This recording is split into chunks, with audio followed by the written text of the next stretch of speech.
Почитувани гледачи, добро вечер. Непосредно после Томина недела или неделата по Великден во православна ризница ќе го отвориме прашањето за сомнежот во Бог и православната вера. Само ќе кажам, ако Тома не ги допреше ребрата на Исус и не ја ставеше десната рака во неговите рани, ден денеска светот можеше да шпекулира дали Христос воскреснал или не. Меѓутоа Тома ги допре и поверува, објавувајќи Господ мој и Бог мој.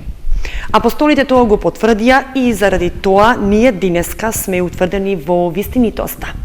Господ рекол, блажени се оние кои не виделе, а поверувале. Сепак, поблажени се оние кои виделе, допреле, почувствувале и поверувале. Вечерва во православна ризница разговараме токму за сомнежот и верата. Разговараме со Георги Глигоров, асистент на Богословскиот факултет во Скопје. Добро вечер, добро ни дојдовте во студиото на Канал Сум и во емисијата Православна ризница за прв пат. Ви благодарам за поканата. Христос воскресна. Навистина воскреса. Кажав јас во најавата дека ќе зборуваме за верата и сомнежот, ќе ги поврзиме овие две работи. Најпрво да објасниме што е верата. Така. Ние што веруваме во Бога, нашето знаење за Бога и духовниот свет обично го определуваме токму преку тој збор вера. Но што значи верата? Во Библијата има една дефиниција која што му се припишува на светиот апостол Павле и таа гласи вака: верата е жива представа за она за кое што се надеваме и докажување на она што не се гледа. Според тоа, верата е извор на духовно познание кое што повозвишено од сетилното, психолошкото па и логичкото мислење и знаење. Значи, верата е една гносеолошка категорија, еден инструмент, средство за познание, би рекле шесто сетило, со кое човекот го осознава духовниот свет, кој што се разбира е невидлив за физичките сетила. Во сите аспекти од животот, секое знаење започнува со одреден елемент на вера, односно доверба дека постои нешто што понатаму би се разоткрило и осмислило. Значи, подоцна опитот ќе ги потврди претходните претпоставки, односно или ќе се потврди таа вера или ќе биде отфрлена. Така е во сферата на науката. За да се објасни некаков физички феномен, научниците најпрво предложуваат одредени хипотези и теории за да го објаснат феноменот и неговото функционирање, а потоа низ експеримент ги проверуваат тие претпоставки, односно тие теории се проверуваат или се потврдуваат или се отврдуваат, или правичната вера се потврдува или се отврла. Значи, ова важи за научната сфера, а секако се однесува и за духовниот живот.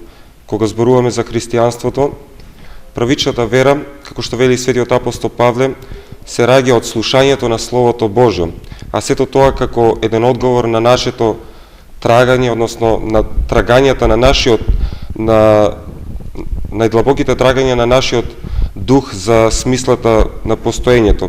И обично тој првичен момент кога човек ќе поверува и ќе го познае Бога, верните го определуваат како некаква чудесна средба или посета што се случила со нив. Значи, ова важи за оние луѓе кои што навистина ја почувствувале таа средба на личносен план со Бога, им се отвориле духовните очи и го познале Него. И не важи за оние кои што го немаат тоа искуство, затоа што многумина од нас може би цел живот одат во црква и на некаков начин веруваат, но сето тоа да е по силата на традицијата и никогаш со таквите луѓе да не се случило познанието на личностниот Бог на еден таков суштествен начин. Така, со цел само да ја зачуват традицијата, како што кажавте. Так. Но како се појавува самата вера кај човекот? Да, нашето познание за Бога би рекле дека е експериментално, опитно. Значи, не е интелектуално или рационално со помош на разумот, туку се базира на опит и искуство. Човекот е создаден по образ Божи, како икона Божја, а тоа значи дека во себе има еден природен стремеж кон Бога и тој по природа е религиозно битие и има способност за метафизичко познание. Таа потенција или можност на верата која што е вложена во човекот во христијанството се гледа како дар Божи и затоа имаме многу сведоштва и во Евангелието. Во еден момент кога апостолот Петар ќе го исповеда Христос за син на живиот Бог, односно дека тој е оној спасител кој што евреите го очекуваат, Христос вака ќе му одговори: блажен си ти, Симоне, сине Јонин, зашто тело и крв не ти го открија тебе тоа, туку мојот Отец. На друго место Христос ќе рече: никој не може да дојде при мене ако не го привлече Отецот. А во истиот контекст и светиот апостол Павле во едно од своите посланија вели: вие сте спасени по благодат преку верата, а тоа не е од вас, туку тоа е Божи дар. Значи, во сите овие нешта гледаме дека во делото на верата правичната иницијатива секогаш му се припишува на Бога. Значи, тој е оној кој што ги повикува луѓето, а луѓето од своја страна треба слободно да изреагираат на тој повик. Потребно е, исто така аналогно тоа можеме да го видиме и во Евангелието, кога Христос ја започнува својата мисија, тој најпрво ги повикува апостолите, а апостолите слободно се отповикуваат на неговиот глас, односно не сите кои што биле повикани од Христос тргнале да го следат него. Познавањето на вистината на Бога започнува со нашето искрено трагање по неа, односно човекот треба да го отвори своето срце за да ја прими вистината. Бог во Стариот Завет преку пророкот Еремија вели: ќе ме барате и ќе ме најдете ако ме барате од се срце. Значи, човекот треба со своите собствени сили, со својата волја, да ја активира во себе таа интуиција за божественото, за духовното, а потоа низ опитот таа вера да биде потврдена. Блажени Августин, тоа е еден познат свет отец на црквата од 4. и 5. век, тој имал една позната изрека и велел: верувам за да можам да разберам, односно знаел дека, односно зборува за онаа првична вера или првичен ризик, храброст кој што на почетокот човекот треба да ги вложи, а потоа низ искуството или опитот таа вера да биде потврдена и да ја добие формата на знаење. Затоа што верата не се раѓа како резултат на логички заклучок, туку таа се раѓа од слободата на човекот. За ова старец Софрони Сахаров од Есекс вели: признавањето на вистината, во случајот Бога, треба да биде слободно, односно од ништо неусловено, па дори од самата вистина, и на тој начин оној кој што е познал вистината е вистински слободен. Кажавте дека Бог се познава, така, но не со разумот, така ли? Така, не со разумот. Преку опит. Преку Може ли опит. тоа да го објасниме? Така. Вие споменавте неколку пати, го споменавте опитот, да го објасниме. Така. Па што е тоа опит? Да, нашето познање на Бога исклучиво се базира врз нашето лично искуство. Што е тоа опит? Антони Блум, митрополитот Сурушски, вака одговора. Тој вели: опит, тоа е севкупност на сето она што сме го доживеале во минатото со една определена тема која што ние ја нарекуваме Бог. Значи, тоа може да бидат моменти на духовно озарение, кога човек на еден поинаков начин го гледа светот, кога бесмислицата се озарува со една духовна светлина и придобива стројност. Во христијанскиот духовен живот тоа може да бидат моменти кога човек се присоединил кон светите тајни, се причастил со светите тајни и на еден необјаснив таинствен начин почувствувал дека стапил во контакт со една неискажлива реалност која што дотогаш за него била непозната. Значи, не станува збор за некаков спектакуларен или поразувачки опит во смисла визија, туку тоа може да биде нешто што тивко, длабоко во човекот растело и се натоложувало спокојно. Таа првична средба кој што религиозните луѓе ја доживуваат, можеме да го споредиме со некаква духовна светлина која што ги просветува луѓето, и во таа светлина им се открива присуството Божјо. Значи, луѓето во тој момент се носени од опитот на верата и доаѓаат до таков момент кога се прашува дали е воопшто човек и да не верува.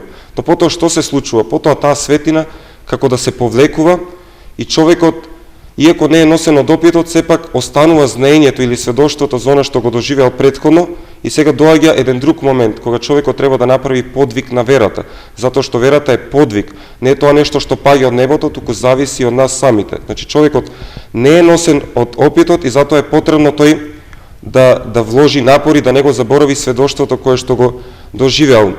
Обично светите оци забележуваат дека на почетокот кога Бог ќе го посети човекот или човекот ќе го открие Бога, човекот се исполнува со една изобилна благодат и радост, но по некое време како Бог да се крие од човекот и сега човекот постојано жедува и се обидува да го преоткрие повторно она искуство што го доживеал.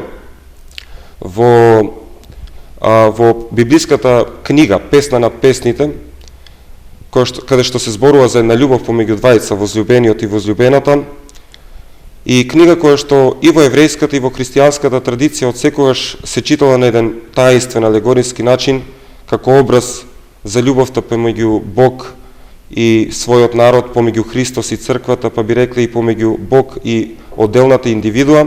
И таму има еден момент кога возлюбената го бара возлюбениот, му се приближува, го гледа оддалеку, но никако не може да дојде до него, тој како да и се оттрага од рацете. И светите отци велат дека тоа станува збор за опитот на верата, кога човек првин ќе го искуси Бога на еден личносен план, а потоа тој опит се повлекува.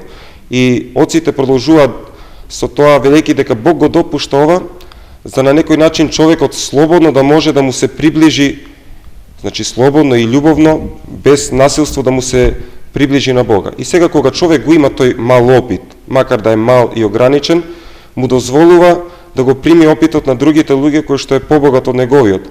Значи тоа се случува во црквата, во заедницата на верните, во заедницата на конкретни личности кои што имаат различен опит на духовното.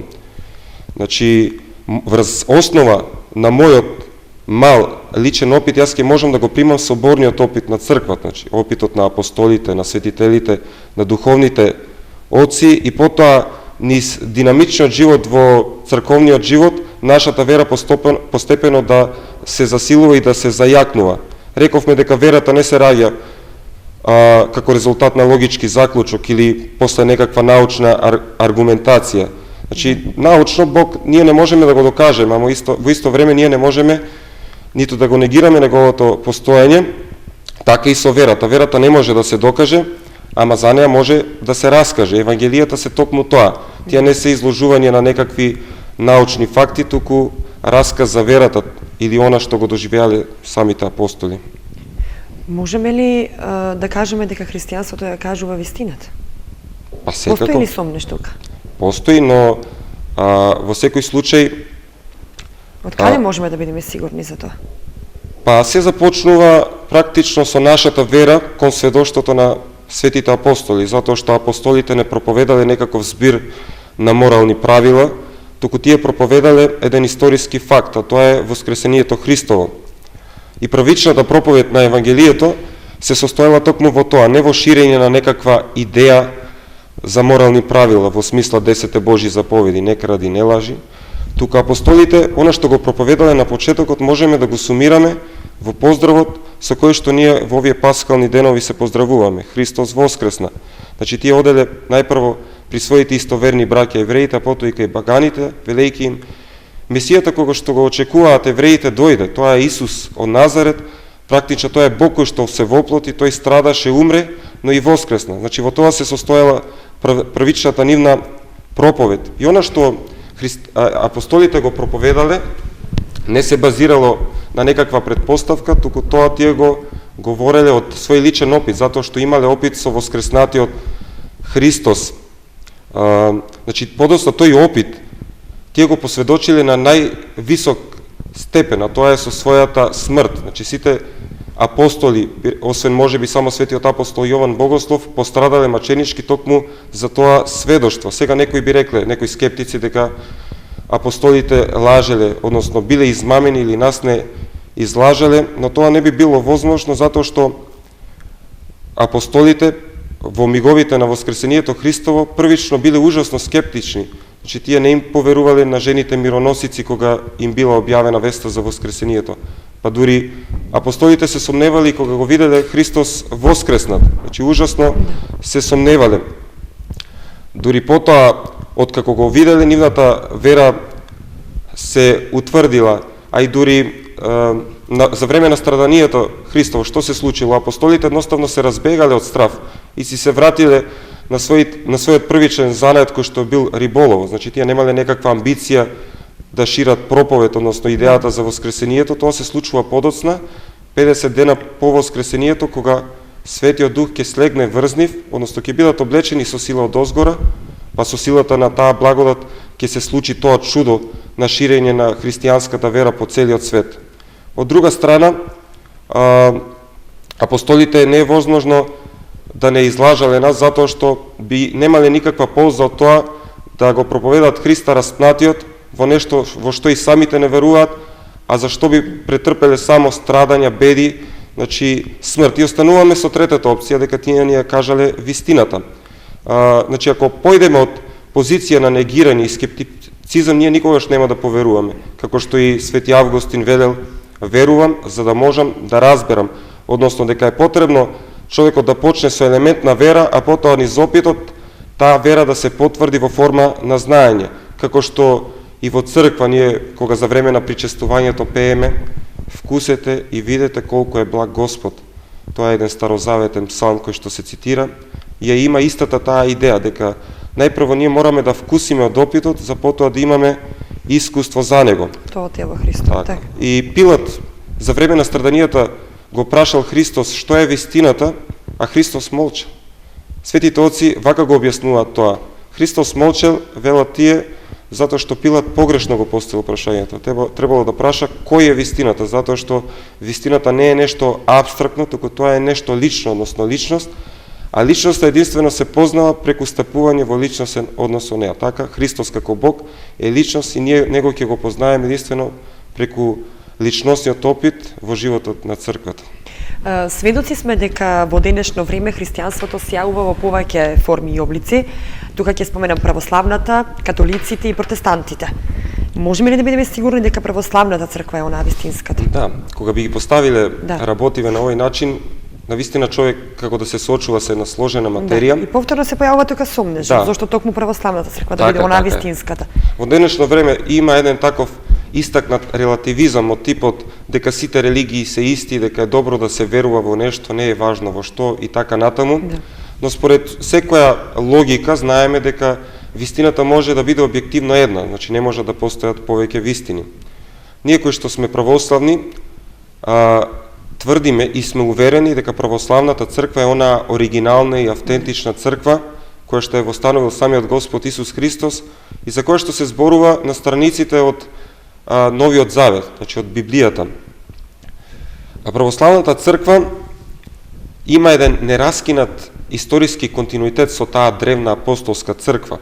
И историски гледано ние можеме да ја истражиме историјата на православната црква наназад се до Христос и 12 апостоли. Нашите владици, епископи биле поставени од претходни владици. И ако се враќаме натаму, ќе дојдеме до апостолите кои што ги ракоположиле првите владици, односно првите епископи на црквата. Гледаме дека црквата, православната црква има еден нераскинат историски континуитет. И таа до денес ја има зачувано, непроменета верата на апостолите, потоа богослужбената пракса, структурата на црквата, иако надворешно можеби многу нешта се променети, суштината или јадрото и до ден денес останува исто. Во првите 1000 години од нашата ера, значи во првиот милениум, црквата била само една, значи немало повеќе цркви. На почетокот од вториот милениум, во 11 век се случува таа голема трагедија, така наречена големата шизма, кога се случува поделбата во христијанството на исток и запад, односно помеѓу источната православна црква и западната римска црква, и поделбата во основа се содржала околу две прашања. Прашањето за исходењето на Светиот Дух, че од догматски карактер, и околу улогата на римскиот папа во структурата на црквата. Добро, но да објасниме разликата помеѓу православната црква од една страна и католицизмот и протестантизмот од друга страна. Интересно прашање. Еден богослов ова го поставува, објаснува на еден едноставен начин, кога се споредуваат од една страна православната црква и римокатолицизмот и протестантизмот од друга страна. Тој вели вака: православната црква до денес ја има запазено апостолската традиција на црквата од Новиот Завет.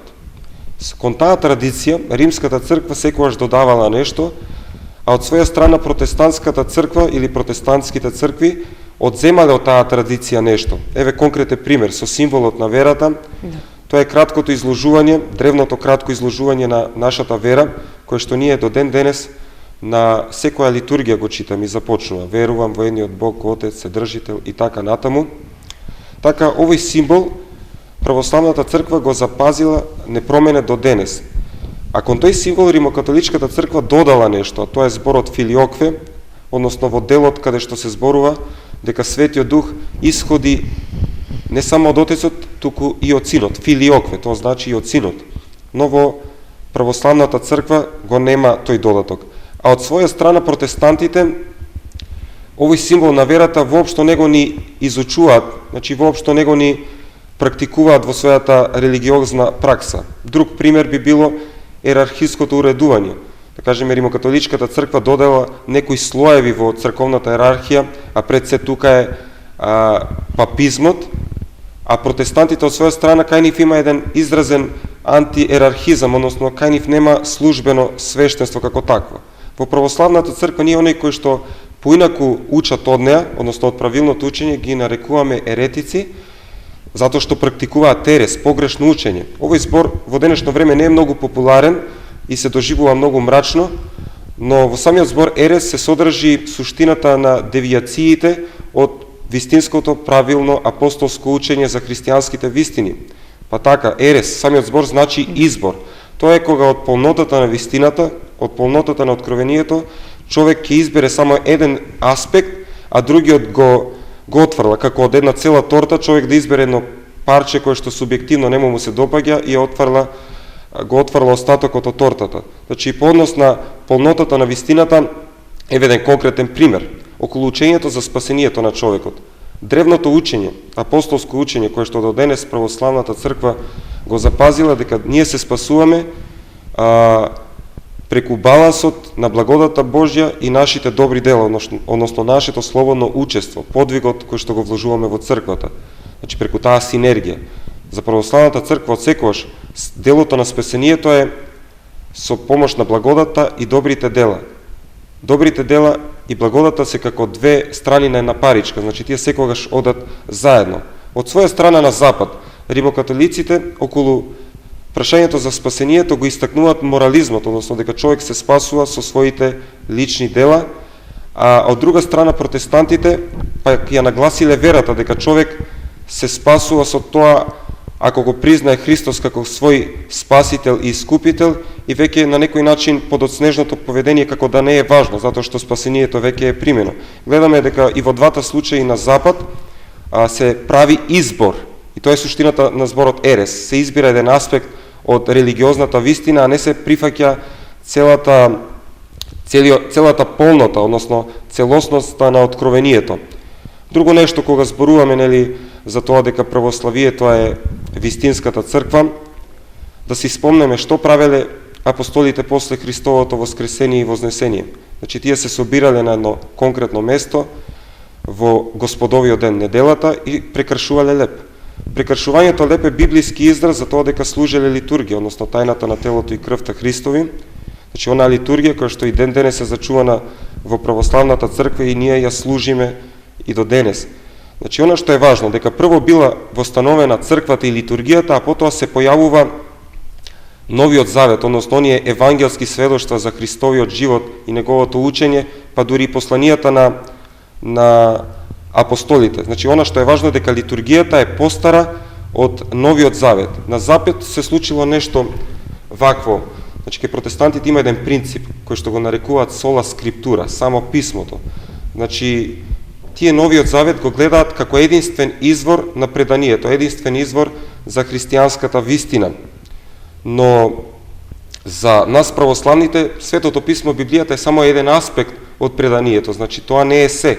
Например, Свети Василий Велики во 4 век зборувал за крстното знамение, односно за тоа што ние се оградуваме со честниот крст, како една апостолска традиција, значи од времето на апостолите. Ама тоа го нема во книгите на Новиот Завет. Значи, Свети Василий Велики не зборува само за крстното знамение, тој зборува и за тоа што ние кога се молиме се обраќаме кон исток, нели, нашите цркви со олтарите се обратени кон исток. Исто така стоењето во недела за време на богослужбите, Свети Василий Велики го припишува на апостолската традиција, че од времето на апостолите. Значи, овие нешта ги нема во Новиот Завет, ама православната црква до ден денес ги зачувала. И она што го направиле на запад, односно протестантите, и она што се случило со 16-тиот век и реформацијата и сите оние протестантски цркви понатаму кои што произлегле од тоа, значи тие како да го отфрлиле темелот кој што е Христос и поставиле нов темел кој што е Новиот Завет. Макар да е тоа света книга, сепак станува збор за еден дисконтинуитет во историското постоење на црквата која што е само една. Так.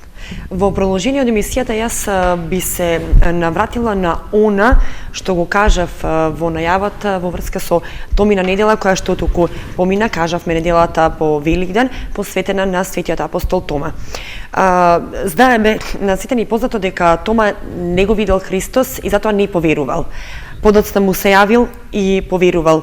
Тоа сведочи за воскресението Христово, но дали тоа значи дека треба да му го припишуваме тој епитет неверен Тома, како што го и носи? Како треба да го доживуваме самиот апостол Тома? Не верувал во Христовото воскресение? Или може би спротивно? Значи, првично тој покажал скептицизам, сомнеж. Так, сомнеж, сега како што е нашата тема. Сомнежот, дали сомнежот е нешто лошо и дали Тома направил нешто негативно. Да. Значи, сомнежот е дел од животот на секој човек. Значи, во текот на нашиот живот ние се соочуваме со сомнежи, па си приспитуваме и нашата собствена вера. Ама спомнавме, нели, претходно дека нашата вера ние ја базираме врз лично искуство, значи врз опит. И она што се однесува на Тома, дека тој не направил ништо страшно, односно ако го споредиме со другите апостоли, апостолот Тома не се разликува од нив суштински. Другите апостоли поверувале затоа што го виделе Христос. Значи првично и тие се сомневале. Едноставно апостол Тома како да задоцнил 8 дена. Сакал да го види за да поверува. Да. Значи тој што рекол кога му кажале дека Христос воскреснал, тој се посомневал и рекол нема да го видам. Односно нема да поверувам ако не го видам. И не само тоа, туку ако не ги видам и знаците на крстот, значи дека тоа е оној кој што беше раснат и умре. И не само тоа, дури ако не го ставам прстот во тие рани, значи нема да поверувам. Подоцна Христос му се јавил и Тома поверувал, исповедајќи го за Бог и Господ. И сега гледаме дека и самите апостоли требало да растат во верата. Значи сомнежот сам по себе не значи дека е нешто лошо. Процесот на преминување од сомнеж до лагодност на верата е еден болен процес, тежок процес за оној кој што сака да верува, а многу луѓе сакаат да веруваат. И затоа ние треба да бидеме отворени за идејата дека Бог не прифаќа и со нашите сомнежи. Но мора да кажеме дека тоа е контрадикторно на она кое Бог го вели, кој поверувал, кој не ме видела поверувал. Значи блажени се оние кои не виделе но поверувале. Да, и тој збор, значи обично кога ги кажеме блажени се оние кои што не виделе, а поверувале. И ние мислиме дека многу често сме во таа категорија на луѓе кои што не виделе, а поверувале. Ама ние рековме дека нашата вера се базира на личниот опит. Значи ние сме имале опит на верата и тоа може би било нешто тивко, спокојно.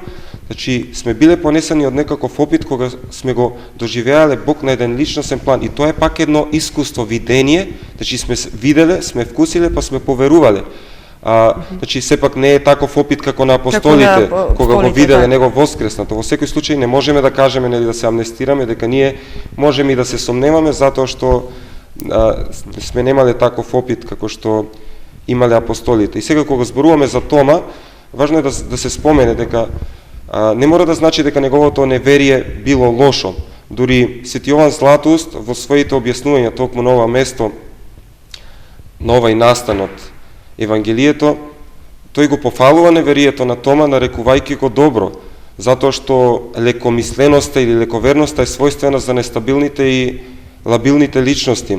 Значи, кога Христос му се појавил на Тома и му рекол: Тома, ти поверува затоа што ме виде, ама блажени се оние што не виделе, а поверувале, и ние го доживуваме како некаков укор на Тома. Но можеби не било тоа некаков укор, туку можеби љубовно Христос му пристапил и му го дал она што не му било потребно за да си ја зацрсти својата вера. Но може ли луѓето да мислат дека еве Тома видел и поверувал? Како тогаш ние да веруваме кога не сме виделе? Значи, нели малку е контрадикторно. Значи, самото неверие на Тома конкретно нам ни олеснува нашата вера, затоа што и Свети Јован Златоуст продолжува, го пофалува Тома и вели, благодарение на твоето неверие јас можам да верувам. Зошто? Затоа што ти беше толку скептичен, па потоа го имаше опитот на воскреснатиот Христос и за тој опит ти подоцна и го даде својот живот. Така што на тој начин ни олеснува нам верата да можеме да веруваме на неговото сведоштво дека Христос навистина воскреснал. Ама треба да знаеме дека и апостолите како луѓе требало да растат во верата. Значи, за време на земниот живот на Господ Исус Христос, кога тие го следеле, тие знаеле дека Христос е еден необичен учител на верата. И за нив вистината за тоа дека е Бог кој што се воплотил, се уште не било јасно откриено. Дури после Педесетница, кога ќе следне Светиот Дух врз нив, тогаш тие во полнота ќе ја доживеат таа вистина дека Христос е Бог кој што се воплоти. Значи, тие требало да растат низ динамиката на духовниот живот. Значи, што биле апостолите? Апостолите биле ни прости рибари, без никакво образование, па не се истакнувале нешто особено и во религиозноста, че во религиозниот живот. Така што во оваа ситуација нема некоја разлика помеѓу нас и апостолите. Значи, сите ја имаме истата можност. Она што ги разликува апостолите е нивниот опит на верата кој што подоцна го имале и ги направило она што ние сега ги познаваме, такви джинови на верата. Так, мораме да признаеме дека духовните отци велат да не постои кај нас сомнеж во православната вера и во Христовото воскресение. Дали тоа значи дека сомнежот е нешто лошо доколку се појави кај човек? Да, па веќе спомнавме дека не мора да значи дека сомнежот е нешто лошо. Така, но сепак духовните отци го да, ние го доживуваме сомнежот како нешто лошо или негативно, но не мора да значи, затоа што и во Светото писмо и на Стариот и на Новиот Завет гледаме дека многу свети личности се сомневале во Бога. И во Стариот Завет и во Новиот Завет, нели, самите апостоли се сомневале кога го виделе и Христос воскреснал. Важно е да се знае дека сомнежот на некој начин ни овозможува верата, за да можеме ние да направиме подвиг на верата. Нели, рековме дека верата не паѓа од небото, туку е нешто што зависи од самиот човек. Ама сомнежот сам по себе не е нешто ненадминливо. Значи, можеме да кажеме дека сомнежот има една имунолошка функција во опитот на верата, како вакцина. Нели, сите знаеме што е вакцината, лаички кажано, тоа е една вирус или болест во мала количина. Таа болест за која што му се дава на човекот и човекот сега со своји сили, организмот му се учи да создава соодветни антитела и да ја победува таа болест, за да може подоцна кога ќе се појави таа болест, едноставно човекот да се соочи вистински со тој предизвик. И во таа смисла, во опитот на верата, сомнежот ја има таа функција. Значи, сите ние настануваме со мали настинки, тоа не е страшно.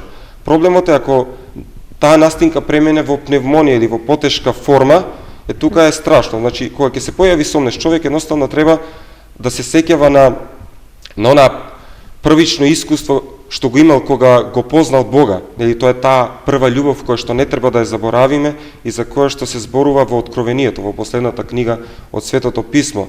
Значи, човекот треба да вложи напори да го надмине сомнежот и потоа неговата вера ќе биде толку силна и победувајќи ги сомнежите кои што му се јавуваат, ќе дојде во ситуација на толку силна вера што ништо нема подоцна да го поколеба, особено некакви мали нешта.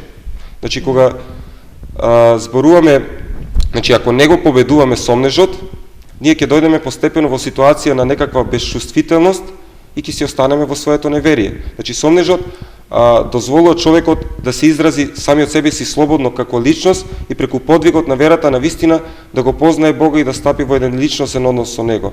И веќе кога зборуваме за верата, добро е да се спомене ова, дека верата не е само вера во постоењето на Бога, туку и дека верата значи доверба во Бога. Таква вера ние имаме и во меѓучовечките односи. Бидејќи човекот е слободна личност, тој е непредвидлив и затоа ние искажуваме или доверие, или сомнеж кон личноста на човекот, така и по однос на Бога. Значи, треба да веруваме не само дека тој постои, туку дека и тој промислува за нас, односно се грижи за нас и за нашето спасение. Односно, човек треба да свати дека Бог на некој начин се вмешува во неговите животни судбини. Еве, најсовршен пример за вера во Библијата ни се дава Авраам. Тој е патриархот Авраам од Стариот Завет. Со таа личност практично започнува светата историја на спасението. И овој Авраам, Бог ќе го повика од Месопотамија, од домот на татка си да дојде во ветената земја, Палестина. И неговиот живот не бил лесен, значи бил исполнет со многу маки, но Авраам имал доверба, значи необична вера дека Бог постои, туку доверба во таа божествена личност. Дури на крајот, во длабока старост, Бог ќе му даде наветување дека тој ќе добие потомство, иако биолошки тоа било речиси невозможно, сепак ветеното ќе се исполни. А што се случува подоцна?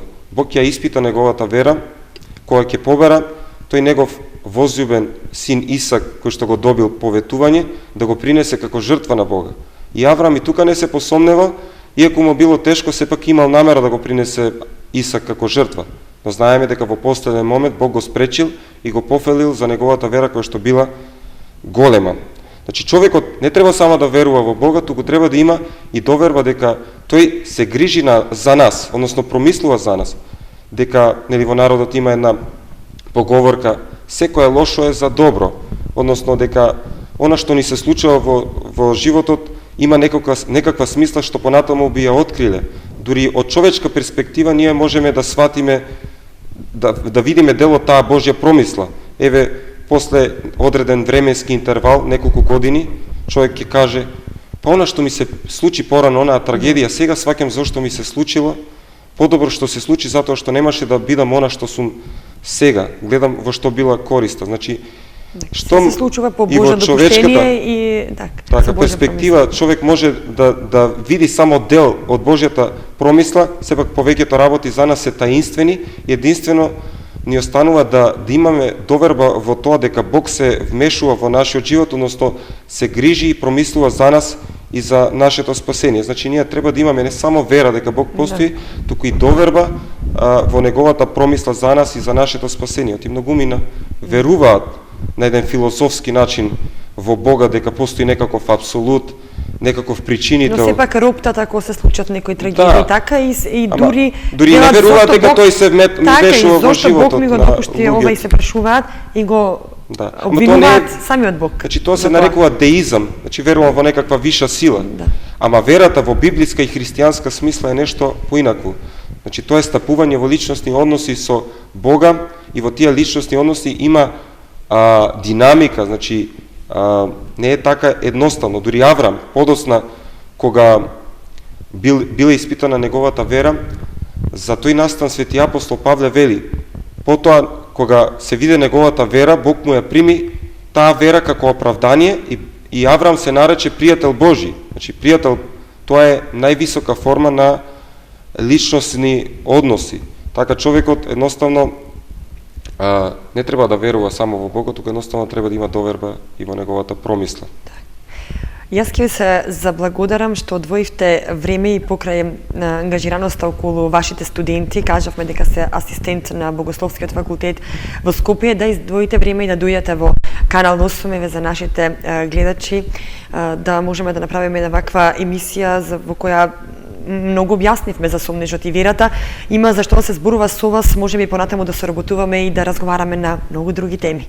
Благодарам за поканата. Благодарам уште еднаш. Почитувани гледачи, тука ја завршуваме православна ризница на Канал 8. Разговаравме со асистент Георги Глигоров на Богословскиот факултет во Скопје за сомнежот и верата. Ако ви се допаднавме, гледајте ни следниот понеделник во истиот термин, а до тогаш останете ми во добро здравје. Довидување.